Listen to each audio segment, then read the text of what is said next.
Ilang mga video kuha sa dashcams ng mga cars ang ipinakita ni Sam Milby at ito nga ay nang madisgrasya ang kanyang kapatid at ayon nga kay Sam, isang milagro ang nangyari. Narito ang kwento ng nasabing aktor.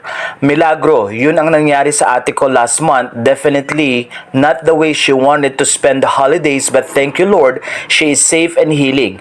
She walked away with no broken bones, just badly bruised with some stitches. Siya yung nakamotor sa video. But sadly, a young man's life was taken. Nawalan daw ng preno yung truck at parang madalas nangyayari to. I hope more can be done to force companies to do regular checkups and maintenance for a lot of these older trucks. So glad you're okay and I love you sis.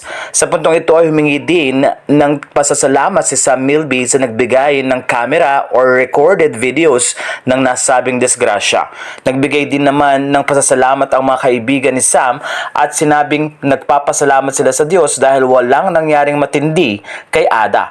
Makikita kasi sa nasabing video na talagang tinamaan si Ada ng sasakyan at nabangga nga ito. Kaya naman malaking pasalamat ni Sam na maayos ang kanyang kapatid at walang nasira or nabasag na buto.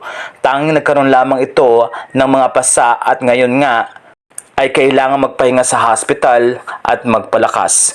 Umaasa naman si Sam Milby na hindi na sana daw maulit ang ganitong klase ng mga disgrasya sa daan, lalo na't nagiging involved madalas ang mga lumang truck na nawawalan ng preno. Matatandaan kamakailan ay napakaraming issue at mga disgrasya na ang sanhi ay malalaking truck na kung saan ay nagbabiyahe pa rin lalo na sa gabi. Kaya naman ito ang concern ni Sam na sana daw ay magkaroon ng maayos na check-up ang mga kumpanya na kung saan ay nagmamay-ari ng mga matatanda o lumang truck at dapat daw ay nache-check ito ng regular para ligtas din ito sa daan at hindi makaperwisyo sa mga kapwa nagdadrive.